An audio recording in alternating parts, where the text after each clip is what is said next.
It's 6 o'clock, July 20th, 2023, and this is the beginning of the Sustainability Committee meeting. And I hope that we have enough people to make it possible. So can we,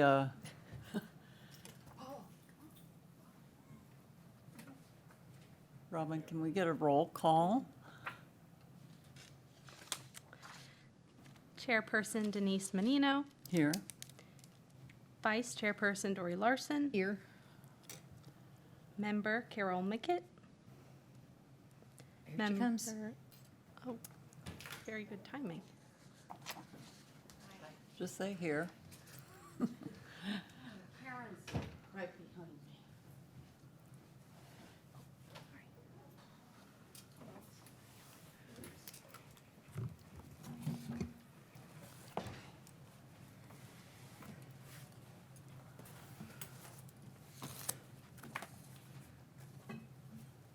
Member Carol Mickett. Present. Member Taylor Mandalou. Member Karen Gallagher. Here. Member Robin Sanger. And Member Jennifer Bracy. We may note in the minutes that we have not heard from either of them regarding excused absences, so we'll just proceed at this point. Has everyone had a chance to look at the minutes from last month? Yes. And any amendments or changes? Can I have a motion to approve the minutes? I make a motion to approve the minutes from last meeting. Second. All in favor? Aye. Aye. Okay. And I don't believe we have anyone here from the public, and we're not Zooming in any way, so that we don't have any interface with the public at this point. So we can log that we have no comments at this time. But I certainly welcome them. Anybody from the public that wants to come, we put the public comments at the beginning of the meeting so that anyone that is listening to this, you don't have to stay through the entirety of our meetings in order to express yourself. And you're welcome to come. We really enjoy that. So next on our agenda tonight is a discussion starting with Arcadis Whitcomb Bayou project update. It's 45 minutes. Thank you very much. Good evening. Bob. Good evening. Good evening. I'm Bob Robertson. I'm the Project Administration Department Director. It's nice to see you all. Be back again. So we're going to give you an update on the Whitcomb Bayou Coastal Resiliency Project. With me this evening is our new grant project specialist, PJ Harbert. I don't know if you had a chance to meet her yet, but she's here. Hi. Hi. So she does a lot of hard work. She's only been here a few months, and she's really doing a great job looking at and finding us grants and writing grants, and most importantly to me, helping me manage them, because that's always the hard part with grants. We also have the Arcadis team here. Melissa Hugh is going to do most of the presentation with Paul Walensky. They're going to give you the update on the design, where it's kind of evolved to, and how we're looking to fund it as we go forward. So, Melissa, take it. All right, so we're really looking forward to updating you all on the project. We've made quite a bit of progress, and let me see if I can advance this. Okay.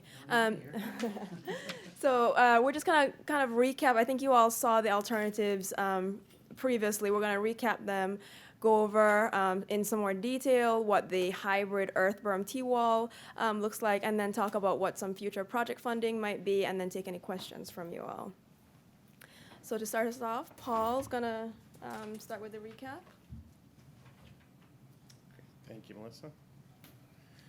Good evening, committee members. So we've been working with Bob and the city on this project for a while now, and in the past we held a public meeting to get feedback from the public, and these were some of the renderings that we had and suggestions that we had come up with. The different alternatives were to design a earth berm that goes around the bayou to block the floodwaters. Another alternative was in the top left corner, which is a T-wall, which is a pretty much concrete wall that would have gates that the public could go through to get to the docks to pass through. And then also another option was raising the road around the bayou, and that would also block the floodwaters from coming through the homes. And each of them had pros and cons, and the public preferred the earth berm alternative because they thought it looked most aesthetically pleasing, which it does, which we have in the bottom left corner. You see some of the landscaping that could be possibly proposed to, and it's also only at a level of a 10-year flood elevation, so that would provide flood protection, but then also not block views as high as some of the other, if you protect it to the 25 or 50 or 100-year elevations, they would provide, of course, have to be much higher berms or walls, and that would block the view even more so around the bayou. Did I go the wrong way? Right, so our team did some flooding analysis, and so the figure on the left, you can see all the areas in blue are the areas that would experience flooding during a 10-year flood event. And so on the figure to the right, if you see the area that's marked in red around the bayou, that's the area that we proposed to install the either the T-wall or the earth berm to prevent flooding, and then the areas that you don't see on the right, in that they're no longer in blue, are all the areas that would be protected by the flood protection by this project. And so you might ask, well, what about the area to the northwest corner of the bayou? And the reason we selected that particular area, I think it's Polos Lane by the church there, to stop the flood protection, is that the city, I guess the county right-of-way only extends around the bayou only a little bit further north of that area, and then there's residential properties, and the city wouldn't be able to just install a T-wall or berm behind someone's homes up in that area. So we felt that was the most beneficial area to stop the flood protection, and because if further north you'd be impacting residential properties. And so this is a little close-up of the, so we propose installing like 4,320 feet of earth berm, 535 feet of earth berm T-wall. And what that is that, so the earth berm is in all the areas where it's green, and but some areas around the bayou, there's limited right-of-way, and if you have an earth berm at, like, say, a 3-to-1 slope, it might not be enough footprint to install the earth berm, so the T-wall takes up less room, and so a T-wall will be installed in those areas where there's limited right-of-way, but we could still install some of the earth berm on the road side of the wall, and that would give the appearance of a continuous berm around the bayou for residents, so they would see the one continuous berm.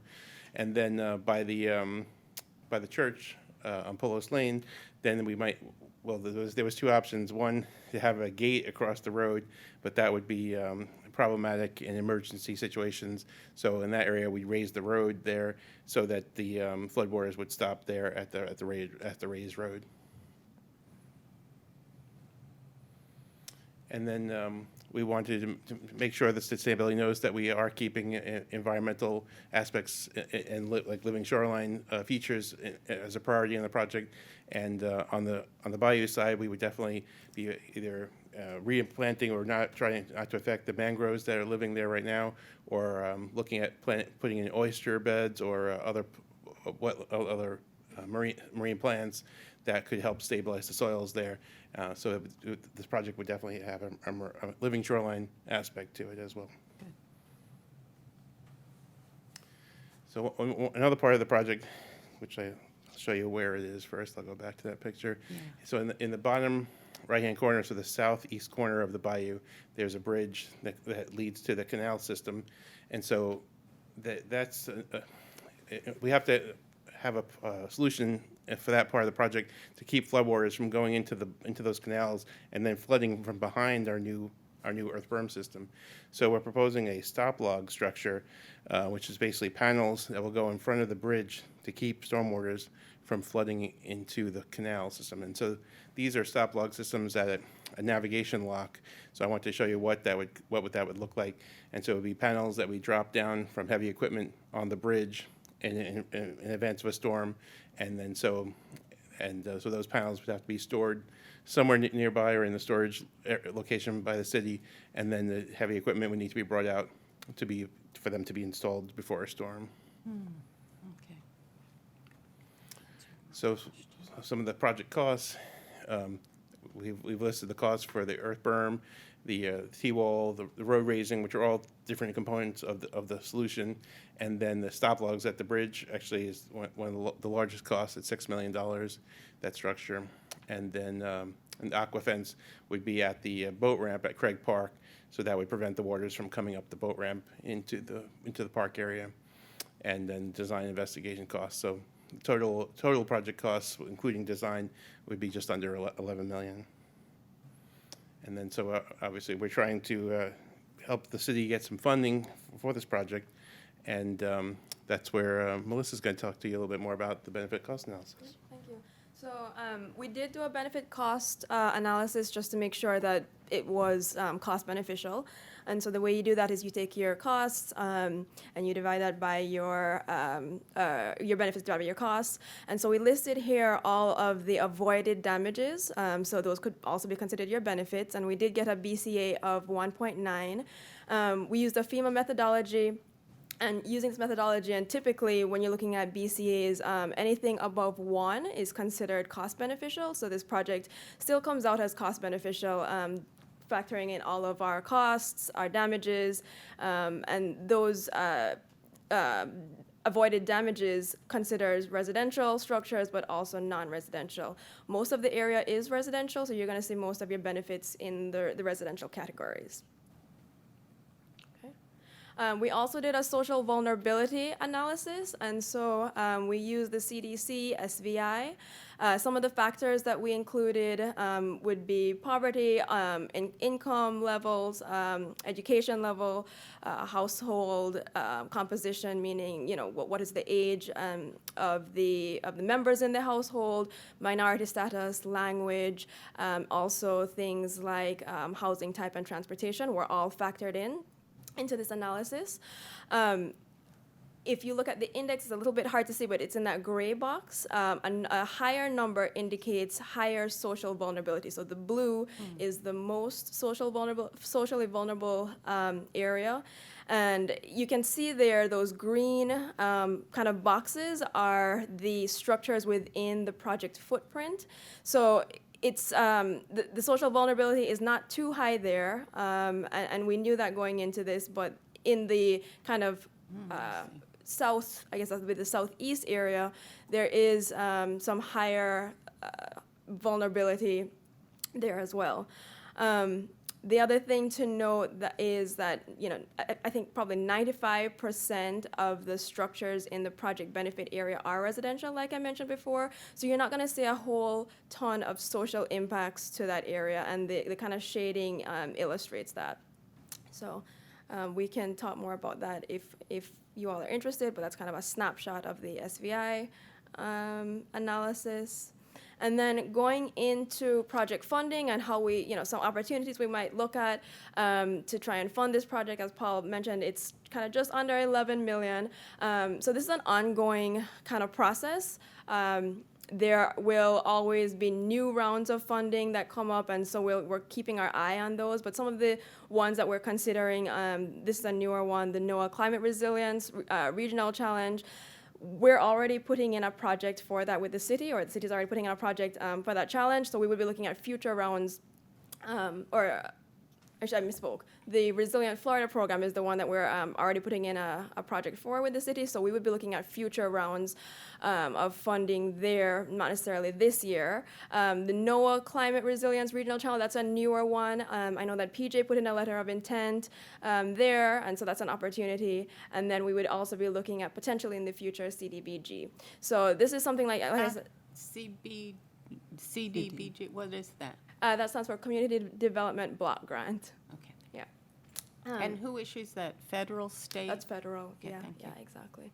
Yeah, so a lot of these funds are federal and then they get passed through to state. The Resilient Florida program is that way. So there's a lot of kind of hoops that you have to jump through, both federally and local. And so we make sure that the project meets both of those federal as well as state or local criteria. And I think that is it. Right, yeah, so we jump right into questions. I can flip back to any of the slides. Bob, you? No, that's fine. I wanted to add one quick thing.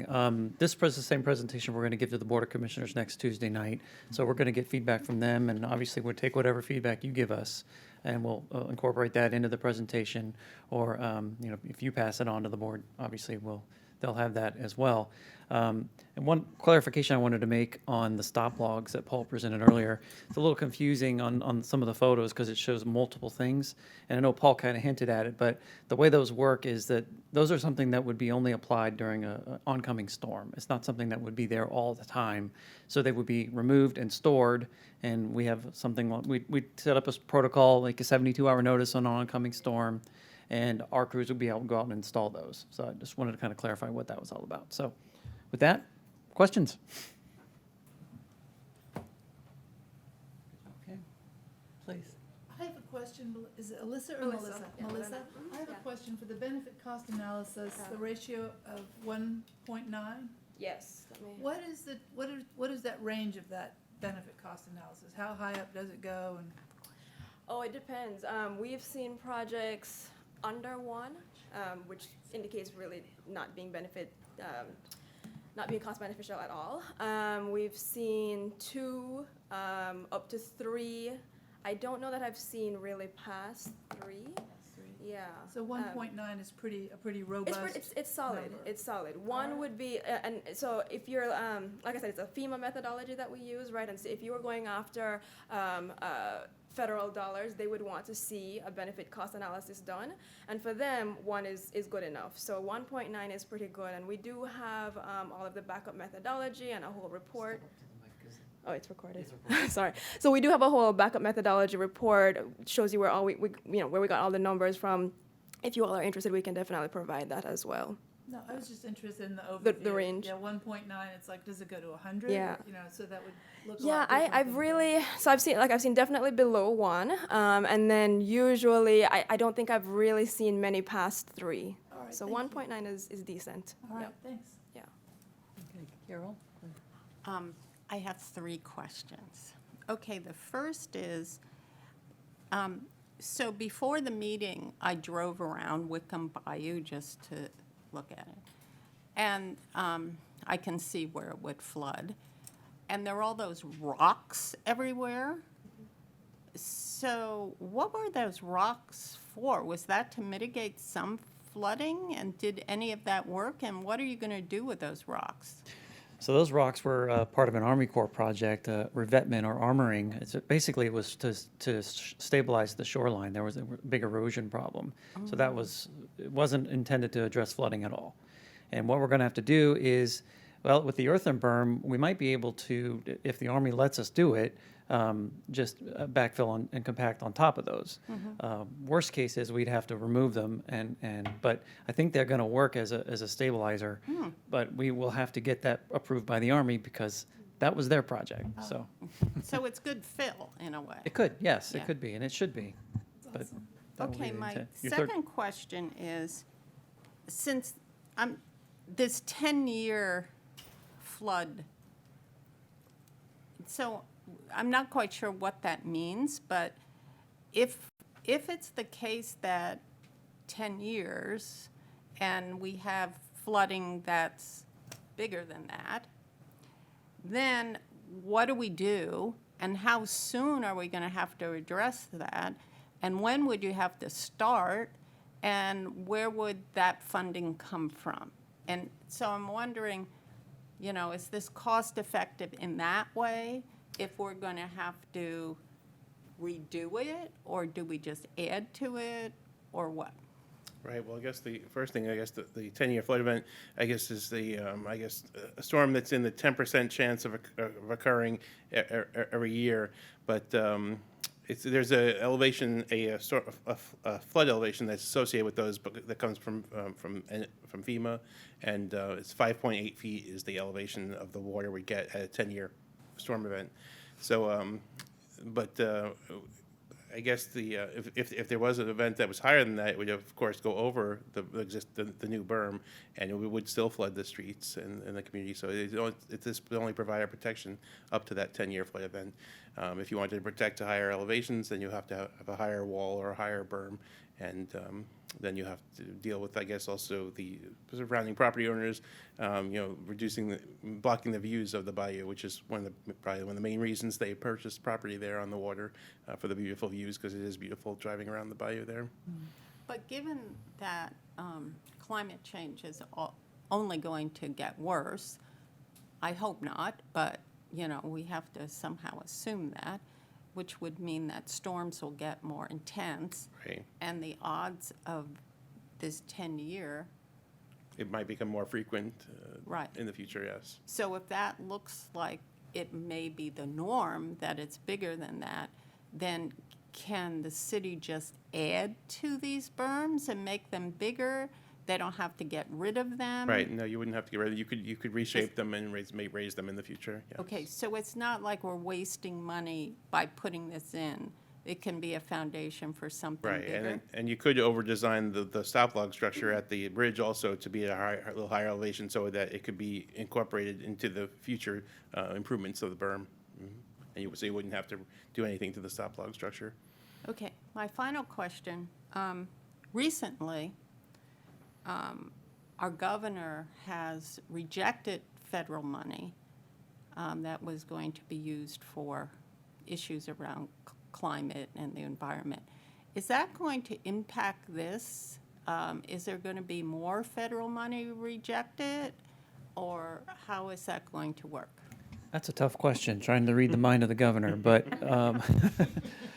I would say that, we gave you a list of funding opportunities. We'll always be looking for those, until we land a big fish. We're just going to keep casting up our pole. I can't predict what's going to be available with it, but that doesn't mean we're going to stop trying. I mean, my grant specialist is pretty good at what she does, and she's got her eye open all the time. So. Okay. I will add to that when we were putting together all the documentation for potential funding opportunities, we made sure that it would be an easy plug and play, so that it wouldn't take a lot of effort to be able to go after all of these grants, because they come, they roll through throughout the year and annually. So we made sure that the documentation was there so that PJ and whoever else is working on any grants would be able to have an easy time just kind of plugging that in. Well, let me just ask one more question then, I'm sorry. Is this a project similar to that been done otherwhere in the state? And if there is, have those projects been funded? Well, I'm sure, I would say yes, that there's been other projects around the state similar to this one. I guess I don't know about the funding part of it as much. Yeah, they're similar.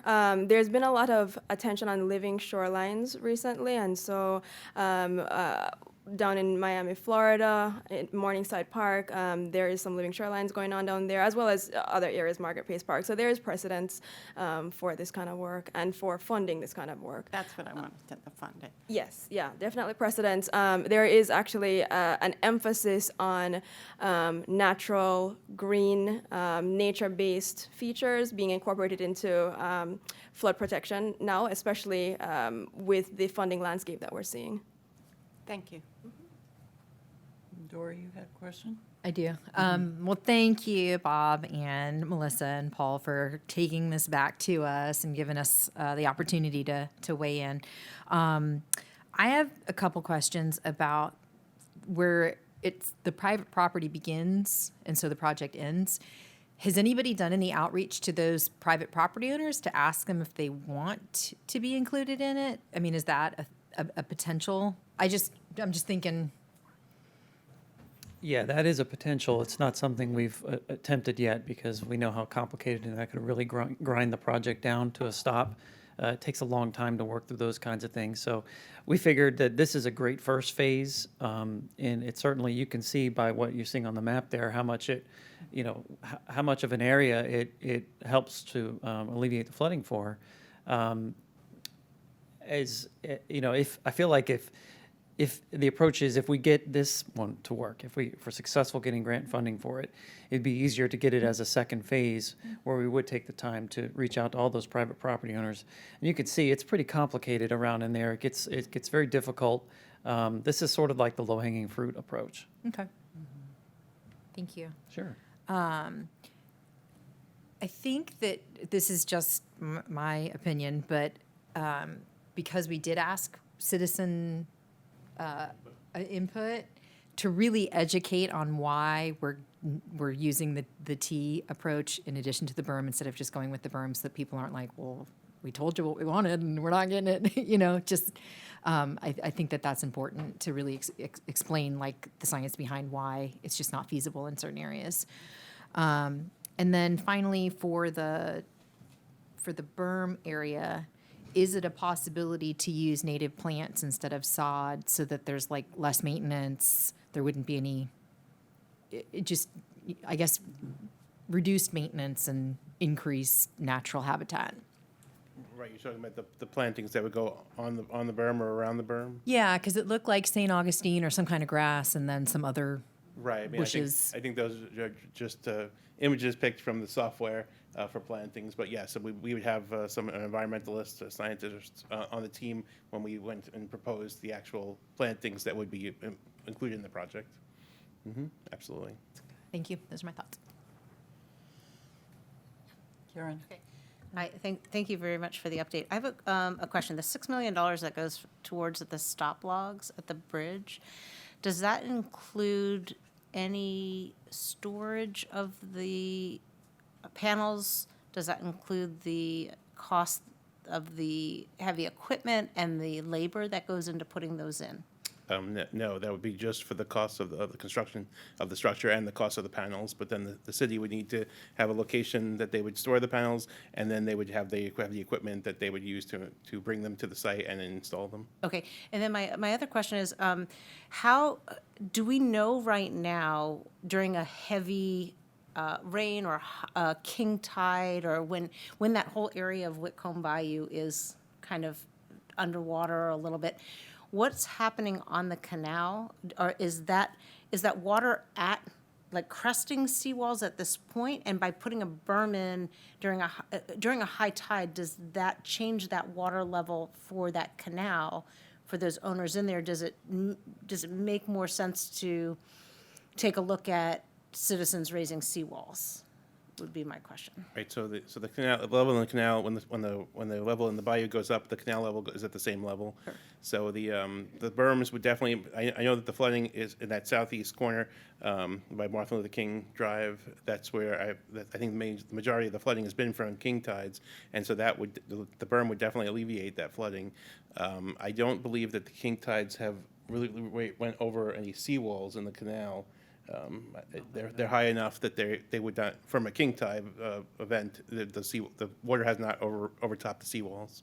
Does that change though if you put a berm in? Does more water?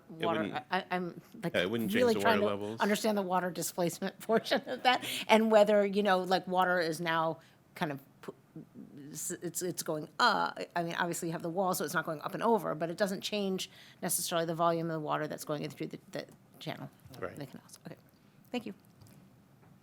Thank you very much for the presentation. I do have a question about whether this is being utilized, this type of system, anywhere else in the state, and what the success rate is. Well, I know that it's a little larger scale, but in outside the state, Arcadis has done a lot of work in New Orleans with much higher levees and also stop log structures that are helping protect the city of New Orleans. But this is just a smaller scale than those levees. Those levees might be 20 feet high, and these will may only be 3 feet high. So, but yes, just a smaller scale. And where the wall stops, does it impact the residents more? because there is protection in other areas? I guess I'm not quite understanding that, but it seems like water is going to try to come out somewhere. And I'm curious. Right, just having the berms and the stop logs will contain the water within Whitcomb Bayou, but it won't, it would just be, the water level will be at a higher level in the bayou and not be flooding the streets or the properties. I have one more question. Carol? Could you talk about the timeline for this? I know you have different phases, so there's a design phase, right? Right, So could you talk about that and when you think the project would be complete if all of the funding comes to you immediately? And what the subsequent projects would be for the other bayous in our city? Right, so the first phase, if we got the funding, would be to go out and do like the initial studies, like a geotechnical analysis and survey of the area, and we would need that, an environmental study. We need that for the design, to do the design. I think the design of the berm and the stop log structure, probably take about 1 year, and then after that, the project could go out for bid, and then a contractor can be selected, and the project could be constructed. We haven't really done too many construction estimates. Yeah, we haven't done a schedule estimate on that, but I will add that the timeline also depends, even though we just make the assumption that we get funding, the timeline depends on the funding source, because different funding agencies have different requirements. And federal funding has all kinds of hoops you have to jump through, and sometimes it could take a year and a half to even get through the design and the permitting. So that drives the schedule a lot. And then construction, it's probably an 8 to 12 month construction period, but when it starts is really a function of the funding, because we don't have, to my knowledge, $11 million available to do this project, so we obviously have to get the grant funding. And even if we do, there's a city match that we'll have to provide, and that also needs to be budgeted. That has not been budgeted to my knowledge yet either. So there's a lot of factors, a lot of moving parts. This is the first step, is really defining the project that we can use therefore to move forward in applications for grants. So 2030? Boy, I hope sooner than that, but Okay. Well, it's 2024, basically, right? So 3 years? I think 3 years is probably ambitious. Okay, 4 years. 2028. Let's say 4. Okay. You locked me in at 4. When do I retire? Okay. Well, I just want to, there's a lot that can happen in that time weather-wise. Sure, So it's good to know. I mean, when you hear these projects, oh, good, it'll, well, no, it's going to take, let's say, 4 years, Yeah. if we're lucky. Okay, that's good. Thank you. And one more question regarding the rocks that you said that the Army Corps of Engineers put in. Have we been in contact with them about the proposed plan? Yeah, they're great. They say, yeah, you can do anything you want as long as you come fill out a permit application. So I'm jesting a little bit, but we have spoken with them. And Is there money associated with the permit? Oh, sure. Yes, yes. Of course. And they say, we won't look at it until they won't officially look at it until we do a full design. So it's like you've got to spend money up front before they even give you the indication that you can do the project. We have done pre-apps, we have talked to them, so we have a pretty good feel that we can do this, but it's sort of like we had to get to this point before we can move to the next one, if that makes any sense. Perfect. Are there any more questions amongst us? No, It's exciting. Okay, yeah, it is. it is compared to what we first saw, to how this was first presented with all the different options, and it was like, how is this ever gonna come together, But when I look at the aerial and see just that little bit of that T-wall and the berm, and it's just, I think this will be very palatable for the public. It's a great solution. So I think you've been very responsive to what the commission wanted and what the public has asked for. Thank you. Thanks for the feedback there. And I think one thing that I really like about that option that we came up with there is that if you were to walk all around the bayou, even with T-walls, you wouldn't see T-walls. You would just see a planted berm That's awesome. all the way around. So if you like it, it was my idea. If you don't, it was Paul's. So. I'm on the fence. That's great. Can I ask just one more Yes, question? And this is sure. regarding, Bob, if you, I think it's, let me Can just you make sure pull that your you. microphone down? Sorry. just a bit? Thank you. Like really far, because I'm short. Can you address the brick funding and why we were not necessarily eligible for, because that was the original thought was we're going to do a lot of this through the brick funding, but can Yeah. you just address like what the issue was for that? So the main issue was the way apparently they changed the scoring in this last year. And Melissa's predecessor, Johnny, had and Arcadis went through a whole scoring exercise on trying to see how we would rank. And the number was so poor that we didn't see our opportunity being very good. So we didn't even move forward with that. Do you recall anything else on that, on brick? Well, one of the factors going into the scoring is the social vulnerability piece. This area doesn't rank very high on the social vulnerability scale. And so there's projects out there that are benefiting more densely populated areas with higher social vulnerability concerns. And so that was one of the key factors. Makes sense. Okay, thank you. Interesting.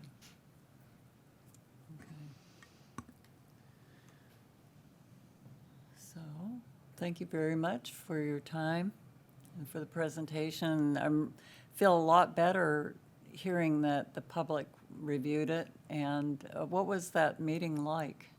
How many people showed up and It's like 30, I think we had 30-something people were showed up for that. And mainly residents? hmm Yeah, we had display board bayou? set up, and we had the meeting at Craig Park, and we had people fill out comment cards, and yeah, it was, and by far the berm, the earthen berm was the preferred option. So we're glad we were able to make that work. Excellent. Okay. Thank you. Thank you.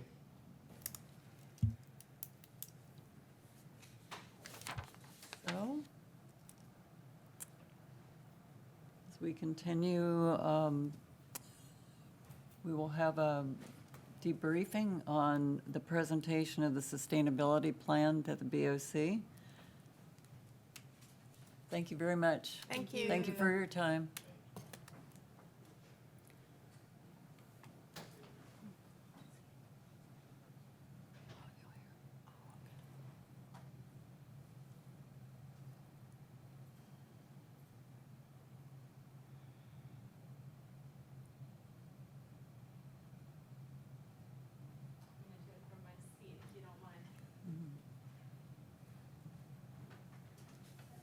Over here.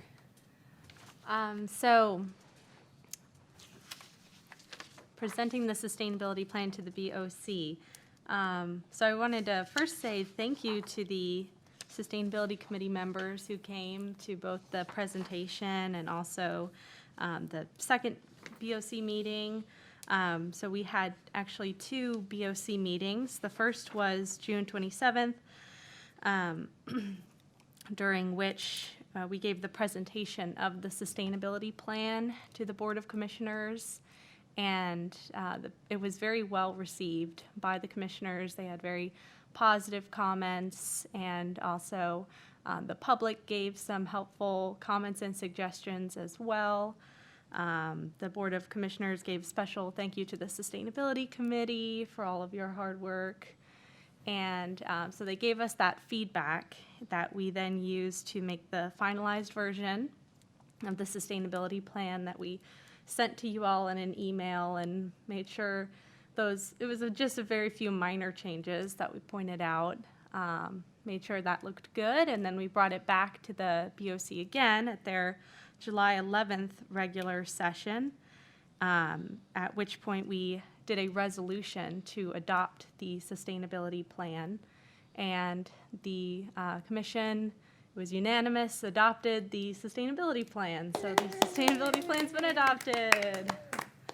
And again, they thanked the Sustainability Committee for all that you do.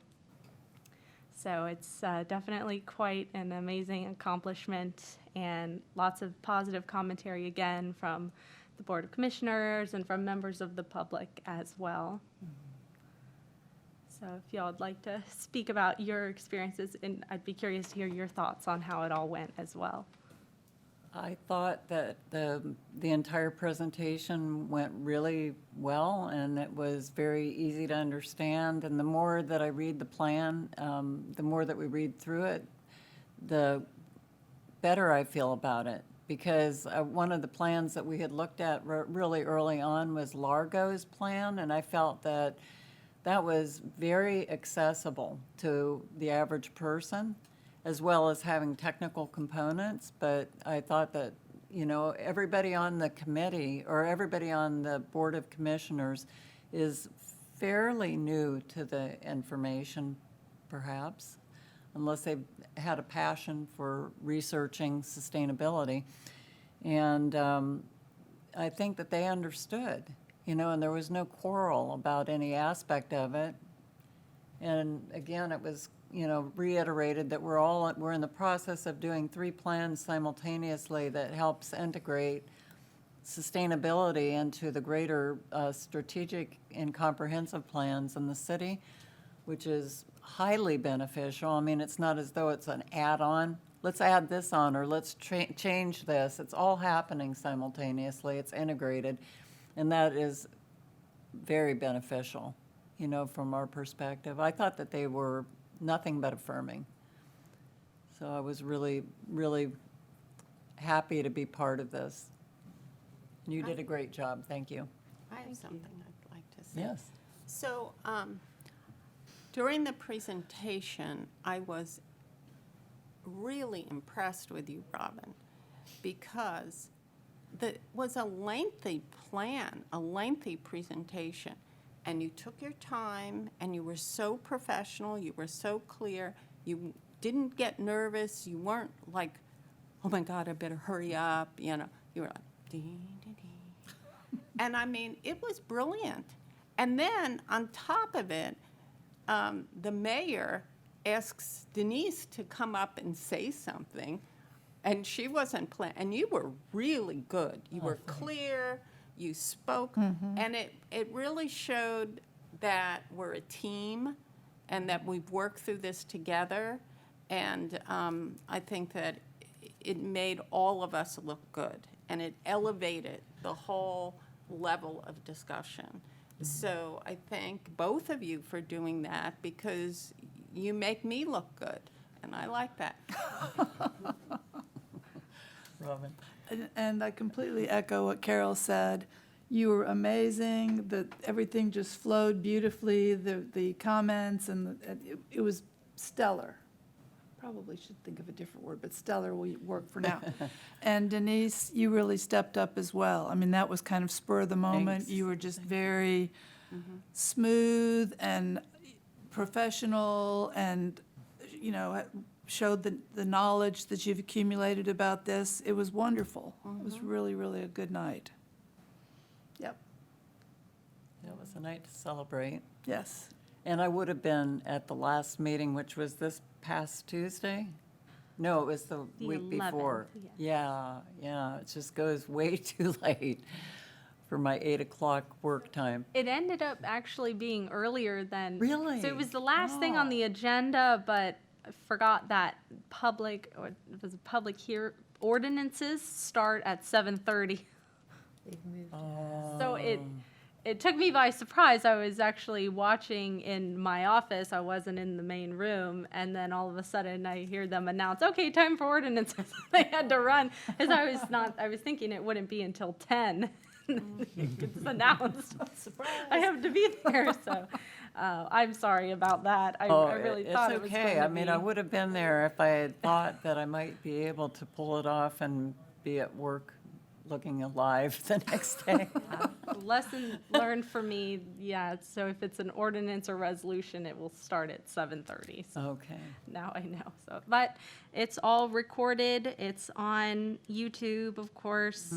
And that packet and the packet from the June 27th meeting are also online, on our I believe the presentation packet is on our Sustainability Committee page, or the Sustainability website. And then both presentation packets can be found on the Board of Commissioners page with the backup for those two meetings. So you can see the resolution and the presentation, and then watch the meeting recordings as well. Thank you. So the next item on the agenda, if we don't have any, oh, I'm sorry. I just know it's okay. I'm Just sorry. know very quickly because so I, was out of town, so I couldn't attend the meeting where you guys both presented. But so thank you for representing, and I did go to the last meeting where they did the second reading and it was all approved. Fantastic. And I just want to say how excited I was that when I was hearing the mayor and commission speak, they seem to really understand all of the social aspects, that it's not just like an environmental or a climate plan, but that it's like a wraparound plan for the city. So that's what I took from that. So I just wanted to share that with you guys, that I was Great, excited thank about that you. part. I'm glad you were there. Yes. I was planning on being there until 10 and I was pleasantly surprised. Karen, do you have anything? I'm good. Thank you guys for representing the Sustainability Committee. I appreciate everything you've done. Thank you. So the next step is presenting the sustainability plan to the public. And that is so exciting. So we want to know what ideas there are that are floating around for actually making it known. Number one, that we have a plan. Number two, that everyone could be involved in it, even though it's a city, and that, it's a city that is becoming more sustainable itself, the whole community can be part of it. So that's what we're hoping to come up with, is some concepts for presenting this to the city. Yeah, I would definitely love to hear your input and your ideas. I don't want to tie the hands of the next sustainability coordinator who takes over. I want to give them the ability to kind of take that ownership to move Roll it forward out. into implementation, roll it out, begin unveiling to the public. But definitely do have ideas, and also would love to hear yours. And I know we talked, Denise, about perhaps, for instance, maybe an event, kind of like our Knowledge and Nibbles event, where maybe there's a presentation and we show the sustainability plan, and maybe there's even refreshments, and it's sort of a celebration and learning about what the sustainability plan is, and could have some copies of either the plan or a summary of the plan, since it is a very long document. But we are planning to have it professionally printed, though, so I want to point that out. What is the timeline on having copies made? I cannot give a definitive on that. We will kind of touch on that in the item 3F, the timeline, because that is the last item on the timeline, actually.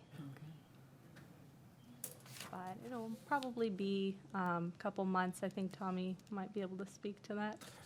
Yeah, excuse me. It obviously, we're disappointed to be losing Robin at this kind of key juncture, but it also presents a unique opportunity. Robin's been the face of sustainability as long as she's been here, and we're going to have a new face, and we want to give that, it's a kind of great time for that person to go out, do a little bit of roadshow, get out in the community, meet new folks, meet some of the folks that have been involved in the past, meet some new folks that maybe aren't aware of what's going on with sustainability yet, and let that person take the ball and run with it and carry it forward, and put this out into the public, and also let everyone know that there's a new primary contact for sustainability, and if they have any questions, let them get their name out there in the public and start making those community connections. Excellent. Good point. So, my experience with interacting with people and groups with respect to mitigating climate change is that it's really helpful to have examples of what people can do. So just presenting the report or the plan, but people need to have examples. Oh, you could do this. Oh, yes, I see that, recycling's an issue. Okay, So here's what you might want to do, you know. And then, you know, I've had this experience a lot, and they go, oh, wow, I could do that. And it gives them an in to action. And I think that that's what we want with the community. We don't want them just to read a plan. We want them to go into action. But we're going to have to indicate methods, and then once we start indicating methods, then they'll start making things up. So whatever we do, if we have an event like you're suggesting, which I think is a really good idea, I would suggest that that's incorporated in it. That's a good point. It's definitely good feedback. One other thing that we're going to definitely be considering too is this is, you know, again, a shift in focus from planning phase to implementation phase. And we've got a lot of action items listed in year one, and a lot of those revolve around, you know, working, well, I say planning, but we're going to be working quite a bit, I think, with planning and zoning on like some ordinances and comp plan amendments and LDRs. So there'll be a lot of opportunity for interface with the public on those items. Those are going to, you know, clearly have some public engagement, you know, particularly working with the planning and zoning on their efforts. So we'll probably be piggybacking on some of what they've got going on with their public outreach. And, you know, again, trying to drive public feedback on, you know, some of the goals that we're trying to achieve in years 1 and 2. So is the plan, I think I missed it before, but is it already on as a document on the website under sustainability? The plan? Yes, the sustainability plan. I'm on the sustainability Okay, website, and then and then it's- the plan is right there. Awesome. Okay. So if you click on that link, So if you click on it, it takes you to, that's beautiful. That's excellent. Yeah, I've kind of envisioned making it very celebrational, you know, if we can invite people to the Heritage Center or to well, probably that would be the best location, best space for it, and just make it a real celebrational experience, you know, of going through the plan for anybody who's interested to hear that something that has been in the works for the last 3 years plus, you know, is finally being unveiled, and you can hear about it and comment on it and have some fun and, you know, knowing maybe how you can extend the process that the city is going through by doing more of these actions within your own realm, Right. you know, until the whole community is more sustainable. Robin? Yes, Denise, I wrote down celebration with exclamation marks around it too, because I think this is something to really celebrate in the community. It's an opportunity to build community support and goodwill. And I think the building goodwill is Carol was talking about what can you do?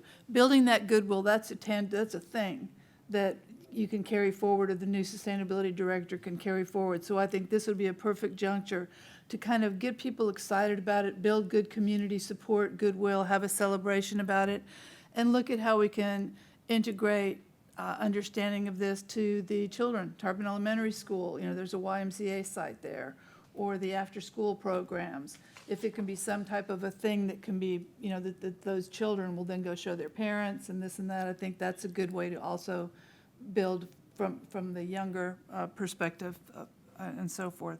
SPC has an environmental club now, and I know they're really excited to, Robin and I spoke about it briefly, and we're going to do an introduction or something, but, you know, those are community members that are part of that as well. So I think there's a lot of good cross things going on now, you know? So. Yeah, I agree. I think that a long time ago, we talked about partners that we envisioned kind of collaborating with us in the community. And maybe we need to pull that list up again and invite some of the people who represent different organizations. Thank you for representing Peace for Tarpon. I mean, everything that we can do to get the leaders of the different areas of the city to be involved with this experience builds relationships and it builds bridges. And that's, I think, where we're at right now, is that we want it to roll out with the most inspiration Correct. and positive contagion possible, you know, to get everybody excited that we're taking care of the future of our city. And each of us has an opportunity to participate in that. It's not just on the city. It's not just the city that's doing it, but each of us has that capacity. I think whoever we get to be the new sustainability coordinator is going to be pretty tickled that one of their first missions is essentially going to be to throw a party. Have some fun. So, that's good. one thing is that if we're gonna present the plan, it's long. But one thing that's exciting that happens in community, like if you have a book or something, you get a whole bunch of people and you read part of it. I mean, I've been asked to do that many times, and it's really fun. And so we could invite a bunch of people, and different people could read part of the plan. And we could do it like a performance. So each person gets a section and they can prepare it. And, you know, so that's really fun to do. And then you've already engaged a lot of people in the presentation of the plan, and then they get a sense of ownership in it. True. And it's not one person going on, even though you're good, well, you're not going to be here, so it doesn't matter. But, you know, one person reading the plan, I hate to say it could be really boring. But this way, it's sort of, you know, it's like an event, and like a performance, and it's the plan. And you didn't read the whole thing. I mean, you didn't read it verbatim, but your presentation would be really handy for us to utilize It's very in thorough. launching this. Karen? did- Yeah, sorry. So just a suggestion in presenting this to the public, what are your thoughts about making sure we include like the Merchants Association and the Chamber of Commerce so that that the businesses can then be educated about what the city's trying to do, and maybe they can piggyback and you know, we had discussed once before, like making it I'm a green business, or, you know, like the mayor kind of like finds, you know, addresses a business that has really kind of like fit all these niches. But I think that would be a kind of a big bang for our buck, maybe, if we could just educate the businesses through the Merchants Association, as well as making sure that something goes through the public library, like whether it's a summary of the plan or what have you, because I think that is it's a hub for people to go into. And so if there's, even if they'll let us kind of do like one of these little like, oh my gosh, I'm thinking back to. Trifolds. I was gonna say, I'm thinking back to Kids Science Fair, you know, where, where it's like, yes, the trifold, and it just is like, and then it's the big gotcha, and then the crux of the information might be you know, like some information to go home with or something, what you can do Yes. as a public. That's good. They have a good bulletin board, right, when you walk into the lobby, and I'm wondering how people get access to presenting things on there, you know, just Yes. notices. That's the director. Yes. Okay. Robin? So I'm on the same page with Karen as well. So there's a new business downtown called Moonberry, and she does all ecologically environmental everything, like refill your soap bottles, and here's this, well, you kind of have to just go in and see. And then a resale shop, you know, recycling clothing and things like that. But that has gotten a lot of attention from like young families and young mothers.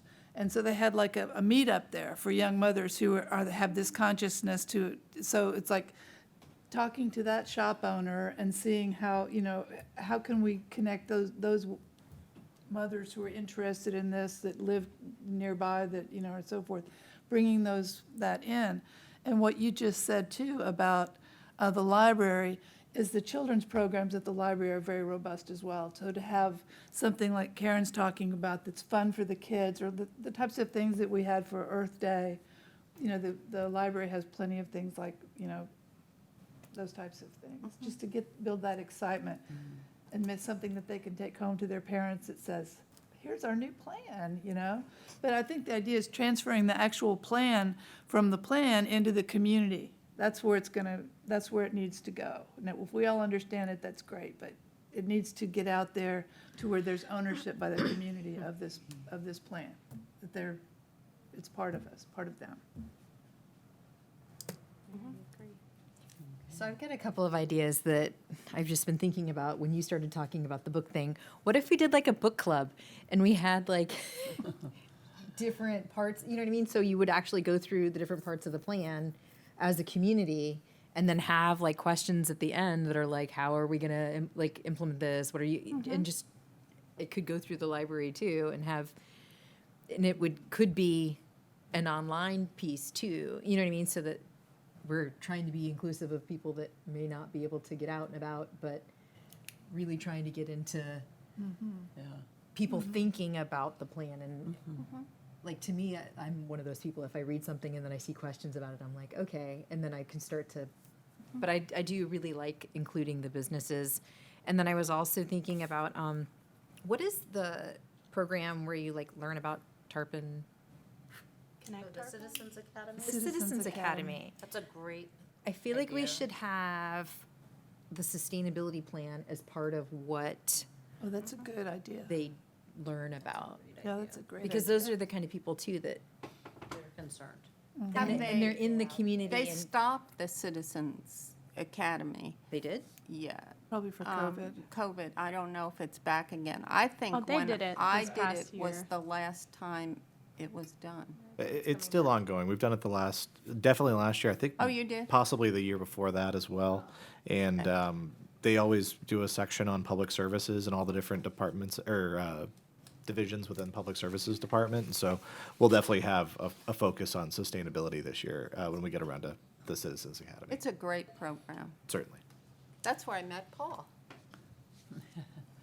And then also thinking about like piggybacking on events that are already going to be happening and maybe trying to, like you have been ongoing. And then just making sure that it's like being advertised on the Bang the Table and social media for the city, and maybe even another news article in the local paper about like what we're doing, about how the plan is passed and now we're going to implementation and we want more citizen engagement and more folks involved.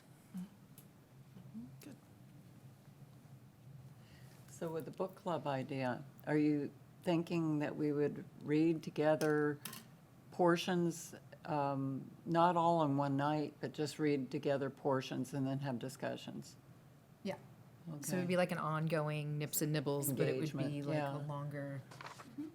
So who did you connect with for Knowledge and Nibbles, Robin? Who was the contact? Was it the Artist Guild? Diane, isn't it? It was artists, right? It was Diane Woods, and It's her program. her title is escaping me, Cultural Services Director, I believe. And she runs the Heritage Museum. And so Knowledge and Nibbles is actually their event that they do annually, and they invited Sustainability to be the host this past year, which is how that event series came to be. Okay. Well, these are great ideas. I really appreciate the brainstorming, the instantaneous creativity of the committee. That was beautiful. So we were moving on to July 10th, the Vulnerability Assessment Action Plan Public Meeting Debrief. Yes, so we did have a public Yeah. meeting Yes. for the Vulnerability Assessment and Action Plan project on Monday, July 10th. Some committee members came to that, so thank you for coming. We did have a pretty good attendance. We had 13 people come, which was like something like maybe like 4 times as many, 5 times as many maybe even 6 times as many as we had to our first public meeting for this project. I think we only had 2 people come to the first meeting, so we did a lot more advertising and trying to get the word out for this second public meeting, and had 13 people attend.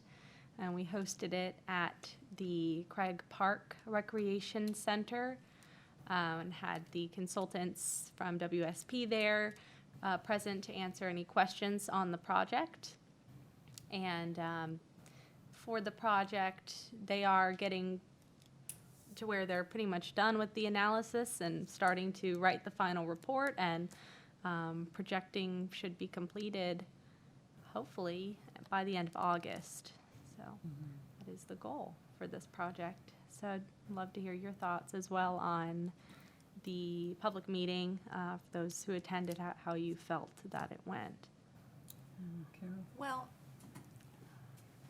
I have to say that when I walked in, I thought that there would be a presentation, and if I hadn't been sort of part of this, I probably would have left, because it was unclear to me what to do. I mean, go look at some maps, and, so it wasn't, I mean, because I knew the guy who was here, I could talk to him and ask him some questions, but some people were engaged and some people weren't, and then the only feedback you could give was writing a comment down, and typically I don't do that, but I did because I felt obligated that I had to do my bit. But I thought that there wasn't any, if I wouldn't know what to do there. So I think that in the future, when we have stuff like that, it would be good to have some sort of presentation to give people an entree into what's going on and how to look at the maps and what sort of things to think about. I mean, I had the advantage of having a whole presentation, so I knew how to look at the maps and what to do. And so, and it was also, there was a thunderstorm was going on, so I mean, it wasn't the best night to come. And there was a sense of not knowing quite where to go because there wasn't a sign up. So, I mean, I think there were things that could be improved to bring engagement more, because I think that this is incredibly important. And I think it's something that the community doesn't understand or realize, because, I mean, like I say, I had the benefit of that presentation, so I gained a lot of knowledge from that about what to think about and why we need this. And so I think that in the future, we just need to make it a more friendly, engaging event. It was nice that you were right there to welcome people. I mean, that was good. Yeah.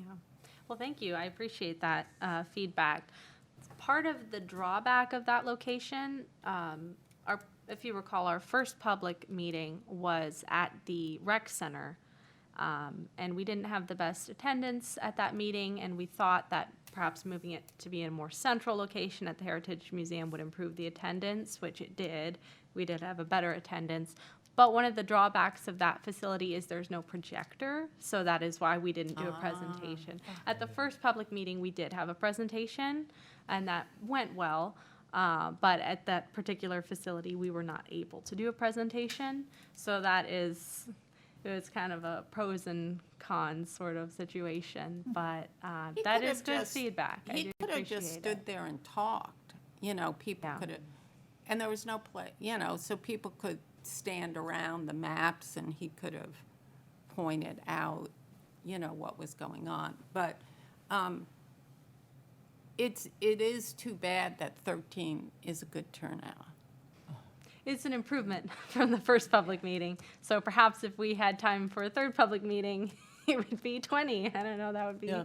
that would be the best, but. I think we could start imagining that, because I had trouble finding it. I wasn't sure where it was. I knew it was in Craig Park, but I ran into somebody I knew and we were poking around, but there was no signage at all to indicate where the location was.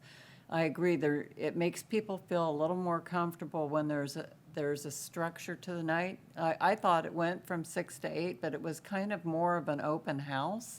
And maybe should have been billed as an open house, but I think that the two people that were there that were the experts could have been more engaged and proactively explaining, rather than just waiting for people to walk up, because I saw a couple of people come in, they looked around, they looked confused, and they walked Yeah. out after a short time. It was an elderly gentleman that just really was completely mystified by what this was about.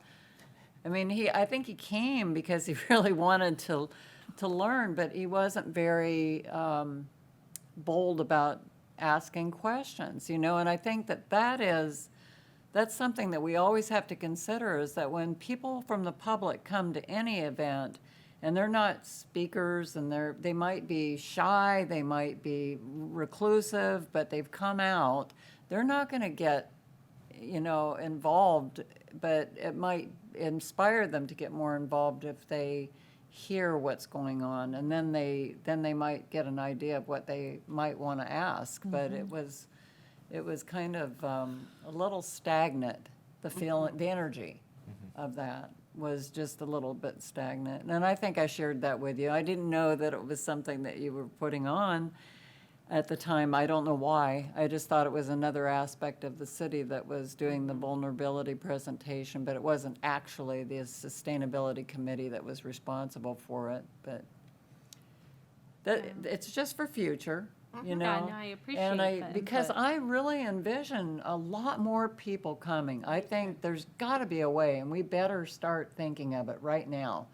There is, not this second, but I mean, for the future, because we've got a plan that's really exciting that we want to present. It's been years in the making, and I feel that we want to really attract as much attention to what's going on in the city right now and get people very inspired to participate in this. This is for our future. I do want to mention as well, we have a Connect Tarpon page for the project, and we did do a survey. And through the survey, after the first public workshop, when we didn't get the best attendance, we basically put all of the information and all of the activities online and put all of the same questions that were asked of participants into the survey, and we got 100 responses. So That's on top excellent. of because we saw, okay, 2 people is not enough engagement for this project, so we did the survey and we got 100 responses. So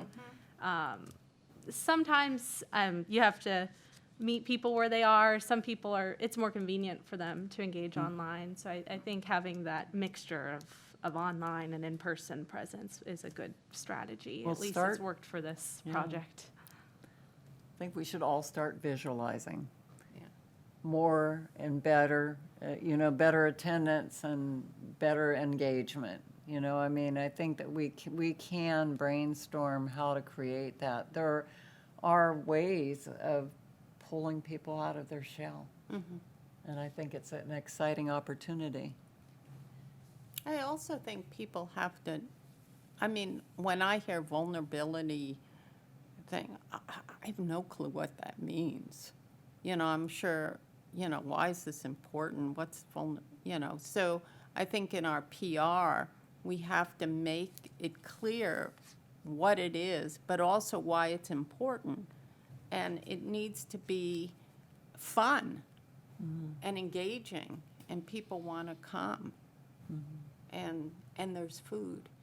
Yeah, let's get the reputation People for like being food. fun. Yeah, fun. We're serious about this, but we want people to have fun, because if they really have fun, they're going to embrace it. That's right. And they're going to spread it, and they're going to ask their neighbors to come. Tommy, you had a comment? Yeah, and I just want to say, you know, we obviously have lots of different types of events that sustainability has been involved with throughout the year, and some of them have great attendance and some of them don't. And I think there was something about vulnerability assessment that maybe there's just terminology or Right. maybe it was the subject matter that just didn't quite resonate the way some of the other topics did. So that's going to be an ongoing process as we work through this to see, you know, what works. And whenever we do these sorts of projects, we always go back and do kind of lessons learned at the end, like, all right, what can we do better? What's, you know, did this work? Did it not? Did it achieve our goals? And, you know, maybe Robin's right. One of the things that, you know, has worked, you know, either all the way up through the prior to the workshops for developing the sustainability plan was people tend to like online surveys nowadays. So, you know, it's nice to get the community together too, but it's also nice to get feedback from folks that, you know, might not have the spare time. They can go and do a little survey after soccer practice or something. Yeah, I really like it when I get the Connect Tarpon emails. Are there a lot of people on that list now? I will have to get back to you on that. Only the, to my knowledge at least, only the Connect Tarpon administrator can see the amount of people who subscribe to the project. I'm not able to see it on my side, but I can get back to you on that, Okay. how many people are subscribed. But I do think it's a decent following that we have. And usually when we send out, last couple times I've sent out the news blasts working with the administrator. It actually goes to everyone registered with a Connect Tarpon account, and that's several hundred people. So several hundred people got the blast about that public workshop. So is there any place at the Board of Commissioners meetings where, in the lobby, where people could sign up for, and there's a little sign that says, if you want to be more connected, join Connect Tarpon? I'm not sure. I'll have to take a look at that. That's a good suggestion, But though. You know, they're all residents. They could sign up and get more involved. I mean, they make an effort a lot of times, you know, with the specific issues to really show up at the meetings, but that would be a good way for them to stay connected when they're not able to be at all of the BOC meetings. Okay, discuss, we're going to hear your comments, the ones that came through Knowledge and Nibbles, presentation on the city's sustainability initiatives. Robin, I assume that you have that? Yes, I do. So one of the challenges there was, since I was giving the presentation, I was not able to take notes during the presentation. So I am going off of memory of what I recall were some of the key comments during the presentation, but would definitely like to know if you all remember anything I'm leaving out. So some of the key comments that I recall were more often recycling pickups and option for larger recycling bins. I know there was quite a conversation about recycling and how to make recycling more accessible and more convenient for residents and expanding recycling in the city. So those were the specific comments I recall. Moving the city away from single-use products, and the sustainable procurement came up. Tied that in with the sustainable procurement policy, which will be in our, it is in our sustainability plan. Utilizing the city's television channel more frequently as a means of public engagement and advertising. I believe it was asked how to engage with and join the sustainability committee. And I was also asked that following the presentation as well. And this one, I did receive also follow-up questions after the presentation from a resident on the city's floodplain management program and community rating system score, which is something that we had in the presentation. So those were my main comments I had written down. Oh, you did So were great. there anything I'm sure I left some things out, so. I think there was some comment about business recycling. Yes. You know, the there fact was. that there are not any businesses, you know, there's no mandate for businesses to recycle at all. business and shredding. Oh, yeah, there was a question about that, too. Not that having shredding can be recycled. Can it be? I don't think it can It be, but can't that's be, why but we at had the, it at the but you took it at the Earth. Earth Day. Day, Oh, right, the shred event. the Yes. shred event. So we did talk about that, how much businesses shred things. I mean, I shred a lot of stuff, but we can't recycle it. And it seems silly that, and I understand it's a little, it gets stuck in the machines, but that's a lot of paper being sent to the landfill when it could be recycled or used in some other way. That's a pretty big issue, though, but I mean, it's like beyond our purview. Yeah, it may be, but Be able to do anything about it. you always have to put stuff out there. Absolutely. That's good. Questions, comments?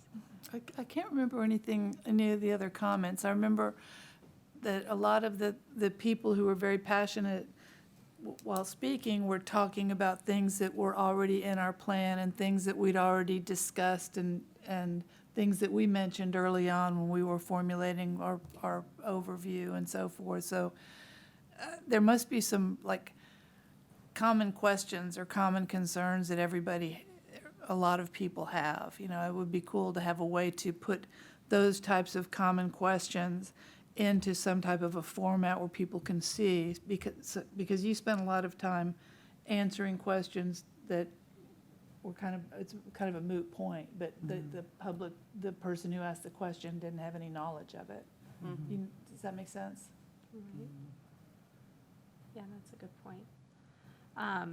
Yeah, that is a good point. And I do think, just kind of a learning experience from this, I do think if we were to do something like this in the future, it would be important to have a designated staff member there taking those notes down of the public comment, and, you know, right as they're happening, because Not it the is difficult Yeah. to remember even after the fact. And yeah, and then that will help us too to kind of sort them and keep track of them as well. I do think that I had forgotten about the comment about the TV channel, but that is a way of getting information to the public and engaging people and having presentations and doing things that are, you know, more interesting. I know that lots of communities have these channels. I know I used to do some things on one channel when I lived in Kansas City. And it really was, you know, engaging. People, there, you know, was an interview show and have people on, and you get to know your community, and you can do the vulnerability stuff on the TV channel. So if we have one and it's not being utilized, or if it is but not to its full capacity, it seems like that would be a really good, sustainable thing to do. Is it a TV station or a radio station? Because I knew Oh, it that there was maybe a was a radio. radio I know station. that there's a radio station that I've tuned in Paul might know. Okay. by accident. It I'm may not be a sure. radio Research on this. Well, radio's Yeah. great. I used to do radio. It's great. People love listening to radio. When you're driving, it's fabulous. We should start a sustainability podcast for the city. Exactly. Why not? I think it is a television show, or maybe not, but there is a certain channel I have at home where I can watch the Board of Commissioners meetings Oh, and yeah. stuff like that. I don't know if it's the same. No, it's an actual TV channel. Yeah? Yeah, that I have access to at home, and it's just Tarpon stuff. So I don't know, or at least the Tarpon board meetings are on there, so I don't know if that's maybe Well, I what they think were it's a talking good, about. good thing to look into. Yeah, we will look into it, definitely. Yes, Karen. This may kind of tie in a little bit to Part C as well as this, but, and since we're talking about like the television station, et cetera, is the city has a Facebook page. And so if it's something that the city might be willing to kind of say, you know, that the city is now rolling out the sustainability action plan, here's a link to it. So that anybody who is a member of the, so again, I mean, it kind of goes with, I think it goes back with C. For some reason, I'm just thinking out of order now. But it is kind of one of those, like, you know, how do we get that word out to everybody? And so I'm thinking, because I get those all the time, like something is coming from the city. It's not the Tarpon Springs community page, but it comes specifically, it's because those are very different. If you've ever run on either of those. But it comes from the city, it's the City of Tarpon Springs. So you mean Facebook. the City of Tarpon Springs City Hall Facebook page? Yeah. Yeah, we did make a post about the sustainability plan the other day. I don't know if the wording was quite like that, but that is definitely something we can utilize. Because I think that's sort of easy with just a link, like to click on the link instead of, like, you don't have to do the whole thing, obviously, in that, but just kind of celebratory, you know, what have you. So sorry, I think I jumped back to C because I don't think. It's okay. I think we're just talking about how to get the word out. Quit jumping back. And, Sorry, can we go back to you part know, A? that way we can each share it too. Right. You know, for other Tarpon residents. So we are on the last point, review of the sustainability plan timeline. And Robin? Paul? Are you?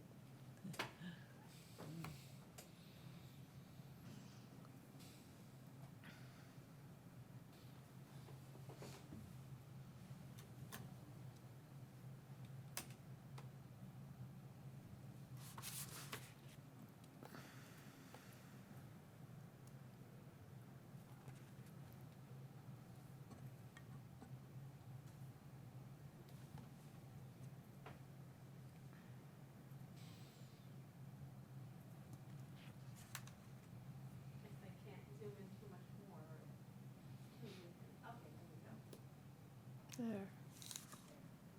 So, as you know, we've been pulling this up at the past, you know, every meeting the past several months to track progress along the way to implement the sustainability plan.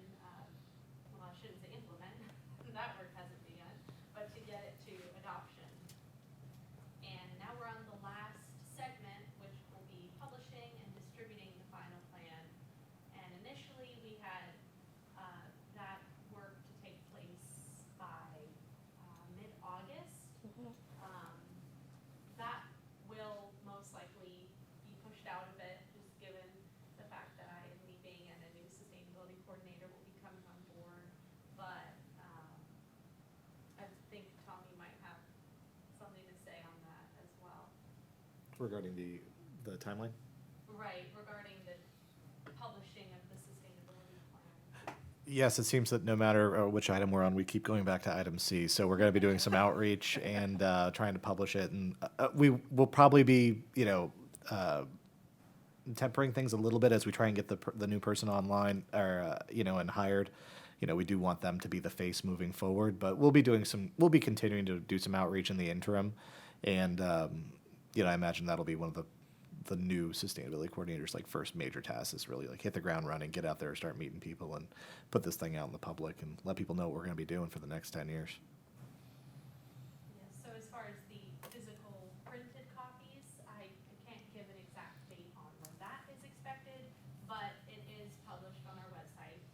And we are starting to get the word out through social media, and that will be an ongoing process, as we've discussed earlier, how to best unveil and make the plan known to the public. But I think it's also worth noting, point that to date, we've been on our timeline, and we were able to present the plan to the VOC on time and get it adopted on time. So I think that's a great accomplishment that we achieved. Indeed.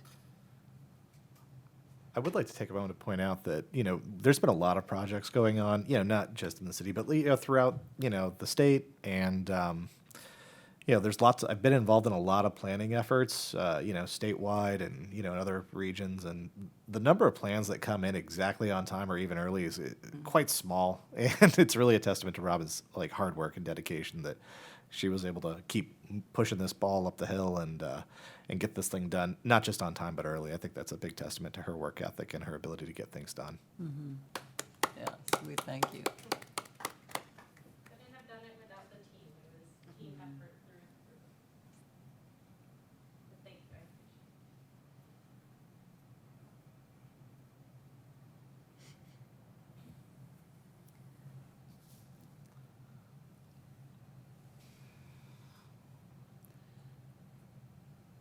So as we are at the items for the next meeting's agenda, Robin has let me know that Shannon wants to talk to us next month. And it might take the entire meeting. Yes. Shannon Brewer? Yes, Shannon Brewer, the arborist. So we're just going to enjoy listening to our favorite subject, which is trees. Yeah, it will be an actual workshop with the committee for the tree grant and project that she's doing. Excellent, okay. I think that'll be, if I may, I think that'll be a pretty meaty item that'll be, again, take up the majority of the meeting, but I would suggest a second item. And, it seems like old things are always new again. We'll probably give you guys an update if you would like on the status for recruiting the sustainability coordinator. Oh, thank you, yeah. Yeah. Good.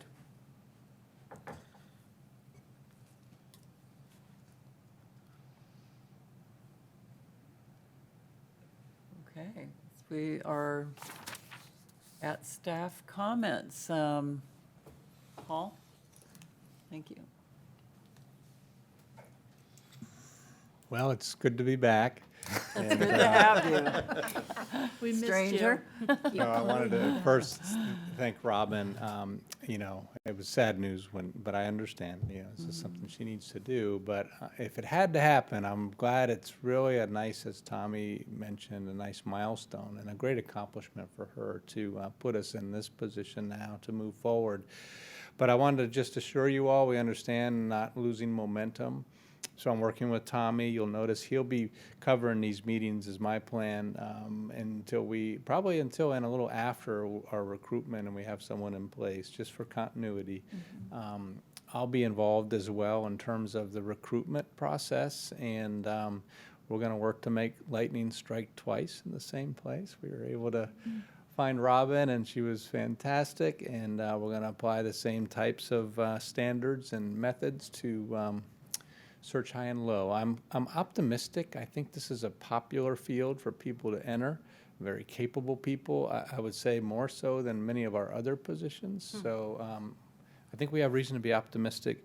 I've spoken to the city manager. He's very supportive of, providing what we need to provide. If someone comes in with a lot of experience, there's some flexibility in the hiring point, in the pay range, et cetera. And so he's supportive of getting the right person, the best person we can. So just wanted you all to know that. It's important to me, and Tommy's going to be great at keeping things going. He's been involved the whole time. He's very capable, and I think he'll bring a lot to helping our new person get on board and keep moving forward. And I will say Robin has also been helping us in strategies for inviting people to apply, and she's reaching out to her contacts so that, we can all work together on this. The job has been posted. It has been posted Okay. here. We're working on other sites to put it. Robin's already put a message out to her people and letting them know that the position's open. So we'll be looking for the right kinds of professional organizations to post this, et cetera. So you'll be seeing more of me. And to add on to that, obviously, everyone's probably heard that it's a little bit of a challenging recruiting environment nowadays. We're optimistic about this, but many of you are obviously involved in different environmental networks or sustainability networks, and so we do have the posting online. So if there's a sustainability group that you're involved in or an environmental group that you're involved in, and you just want to send that out to the group and say, hey, Tarpon's looking for a new sustainability coordinator, they can go look at the job description and maybe pass it around. And, you know, sometimes word of mouth is the best way to get the word out. So that would be a small challenge to you. And also, I just want to say that, you know, I'm looking forward to working with you all. And if in the interim, if you have any questions or comments or anything that I can help you out with, feel free to reach out to me directly, you know, via email or phone, and I'll do my best to address your needs. And I imagine I'll be working a little bit with Denise before our next meeting. And I know Robin's leaving big shoes to fill, but I have big feet, so we'll see what we can do. And when is Robin leaving? Wednesday. Wednesday will be Robin's last day. Wednesday? Next Wednesday, yeah. Yeah, I also wanted to say thank you so much to the committee. It has been so amazing working with you. You are such a fantastic group, and I think I had a privilege to work with what I say is the best committee in the city. So it's been wonderful working with you. I'm very sad to leave, I really am, but it is a family decision to relocate to Orlando area. But it has been wonderful working here. And I also wanted to say I'd love to stay in touch, and if you'd like to, I'd love to give you my personal email, and I will be keeping my eye on these meetings, watch the progress, and I'll keep tabs. The new sustainability coordinator who will be my colleague, and track the progress. So I'll always support Tarpon Springs sustainability.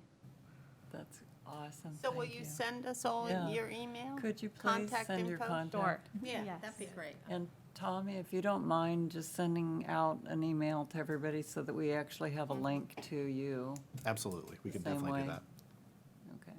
And Tommy, we're really happy you're going to be with us. Yes. Oh, thanks. I'm excited. As you might well know, I'm an environmental engineer by training. You know, you go into the environmental engineering field because you want to do good green stuff for the environment. And, you know, we have a lot of divisions and, you know, in public services, but this is one of the most fun for me. So I'm excited. Thank you. So, Robin, and you, committee comments? Any committee comments here, Karen? I would just like to thank Robin for everything that she's done and wish you all the best in your endeavors. I mean, I just, you know, you came into this brand-new position, hit the ground running. I told you before, I'm not sure that you ever slept because you just, you know, you were always prepared and you challenged us and really kept us on task. We would not be where we are today without you having filled that position. So I wish you nothing but the best in what you're doing next. And the next person, I'm not sure that somebody has you already, but the next group that snatches you up is super lucky. They do not know what they're getting. Oh, So, thank yeah, you. thank you so much Really for everything you've done. Could all echo that, I'm Yes. sure. Yeah, Yes. it's been an honor. Yep. Thank you so much. Really appreciate that. Some comments. So I just wanted to, again, like really echo that sentiment. And just personally for me, like it was really a pleasure working hand in glove with you, being the committee chair, because you're just very responsive and like beyond professional, but you can tell like you take it to heart and you have a passion for it. So really thank you for that. And the little thing there, the plant, I just wanted to share with you it came from a woman who was an artist in Tarpon. Her name was Lynn Cart Anderson. Oh. And she used to do solstice parties every year. And there was a plant exchange at the party, and we'd also like celebrate the solstice and eat chocolate and stuff. But it was just a cool like sense of community. And she passed away over 10 years ago now. So that plant's ancestors have been hanging out on my property for all that time. And I don't know, she really like embodies that ethos of community, and so I wanted to pass that along to you in your new about endeavor. Thank you so much. Yeah, thank you. That's too cool. And then on another note, I did want to just I guess, channel Dr. Robinson in expressing my just concern for the heat situation that we're all experiencing, like not just as a local community, but as a nation, as a global community. And I'm going to share with each of you, there is a Miami Peak Heat Index graphic that was shared on Twitter by or I don't know if he's doctor, but Brian McNulty from University of Miami. And it shows how many hours per year over the heat index the city of Miami is experiencing, and it's got the bumps and bumps and bumps, and then it just skyrockets this year. So you can visually see that it's not just like, oh, this year feels hotter. Like, we really are experiencing just a whole nother level. And we really need to be thinking as a community what we can do to address it, because it's deeply impacts people's health and well-being. So just bringing you know, Dr. Robinson back into the conversation, because I know that this was like a passion for him. And I also was watching a video from Chris Karnauskas from the University of Colorado in Boulder, and he's got a video that shows the carbon dioxide levels over several thousand years. And it's a 40-second video clip, and it just shows up, down, like the cyclical pattern, and then it just skyrockets. What's his name? I'll share it so that, Yeah. but his name is Chris, Kris, Karnauskas.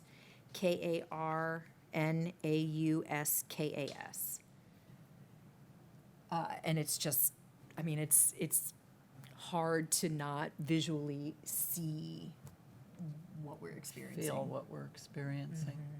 Yes, our concern has been lack of rain. And it seems like we're in kind of the shadow where we're not getting it. I was in Tampa Tuesday, and it dumped there, but They get it got all the home here time. and it was sunny and dry, very dry. So, yeah, we're experiencing firsthand the effects of really dramatic climate change, and I think that we're in uncharted territory. Indeed. So the time is right to launch the plan, and the time is really right for everyone to be asking themselves, what can I do to help mitigate this problem?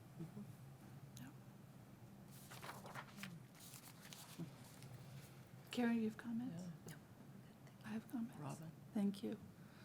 So I don't want it to be too echoey in here, but I echo what everyone said about you, Robin. It's just been a pleasure to get to know you, to work with you. I respect you very much, and onward and upward for you. I hope you have grand adventures ahead and nothing but good awaits you. Yes, absolutely. Yes. And then we're going to flip to something more somber. We have a little committee Oh. gift. It's a gift from the committee. Oh, my goodness. Sustainability gift. That is so nice. That is so nice. Am I allowed to accept it? Am I allowed? Because it's You're, look.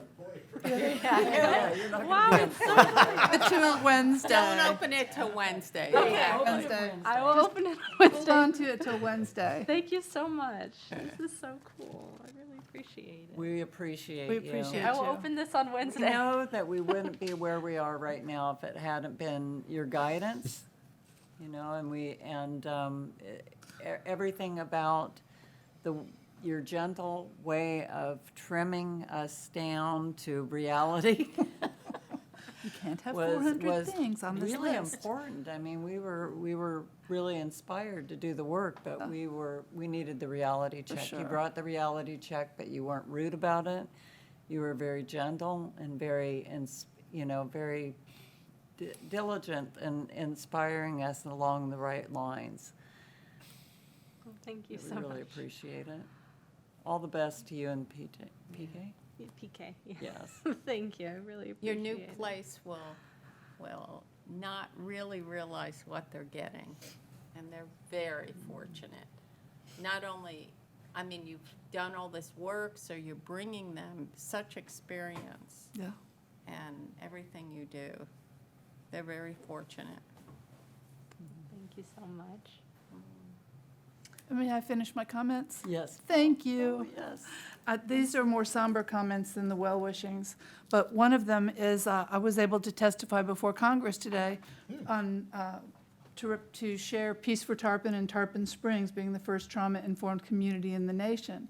This is in support of the Community Mental Wellness Resilience Act of 2023 that for the House is part of the Green New Deal. But this is a bipartisan effort. So we had Representative Don Bacon from Nebraska, who's a very conservative gentleman, but for the first time I've heard someone who has his outlook on life mention climate change publicly. And he was talking about we need to do things for climate change. So that was kind of interesting. I'm not quite sure what to make of that yet. And Representative Paul Tonko, our Representative Kathy Castor was on the call, aides from many, many, many senators and representatives' office. And it was talking about the big picture of climate change, how that impacts our communities, and a community response to those, and how that has to be part of the solution. So it's a great opportunity. But what was really cool was during the overview, when they put the climate things in there, like it looked like they copied our sustainability action plan. I mean, the things that were on there were all the things that we felt were important and the things that had meaning and so forth. It was really cool to see ourselves so aligned with the overview of this national organization. So that was interesting. Yeah, there were 5 communities that spoke: Walla Walla, Washington, Virginia. I think it was more like the state of Virginia, communities within Virginia, 2 communities in North Carolina, and then Tarpon Springs. So it was awesome. Robin, There were- thank you. There were over 400 who attended the virtual briefing, but 1,300 people signed up for it, and they'll all get copies of the thing too. So this is going to be spread out pretty widely. It's really wonderful. We can all be proud of living here in Tarpon Springs. Yes, indeed. Congratulations. And the other thing is, Dory, in response to your request, on August the 1st, Peace for Tarpon, along with Tarpon Fire Rescue and Tarpon Springs Police Department, is hosting a community day for fentanyl awareness at the library. So it's the evening of August 1st from 6 to 8. The speaker, his name is Dan Zito. He's a retired lieutenant from Pinellas County Sheriff's Office, who was on their drug enforcement arm of that bureau. And I attended a 4-hour training that he did at St. Pete College Epicenter, and it was just incredible. So we brought it to Chief Young and Chief Young, and they were both very, very anxious, and of course, the city manager was all on board with it too. So this is going to be at the Tarpon Library. It's going to help people understand what a really crisis this is. We've lost many, many residents, many young people especially, to this crisis. And, but we need to have a community response to that. So everyone who attends will be getting Narcan, which is how you keep people alive who've overdosed, because that's something too that's a community response, that it can't just be wait till the EMTs show up and then they'll administer it because the person will be dead. And it's just fascinating, pertinent information, so I really hope there's a really good turnout from our residents. So, thank you. What was the time on that again? August 6 1st? to 8, August 1st, Thank you. And it's where? Library. the library. In the community room, right when you walk in the front door. Hopefully that's not a big enough room. It might not be. Yep, It might I not agree. be. So we're posting it widely.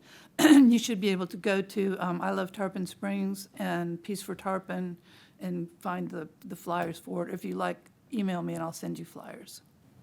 Thank you. I'm just looking at when, okay, so it's A Tuesday. It's Tuesday night, and, or is it in the evening? August the 1st from 6 to 8. 6 to 8, okay. Okay. So we're at the end of our agenda. Well Well done. The motion to adjourn this meeting. I make a motion to adjourn this meeting and keep Robin's spirit with us. Second that. All in favor? Aye. Aye. Especially we keep Robin with us in spirit. Thank you so much.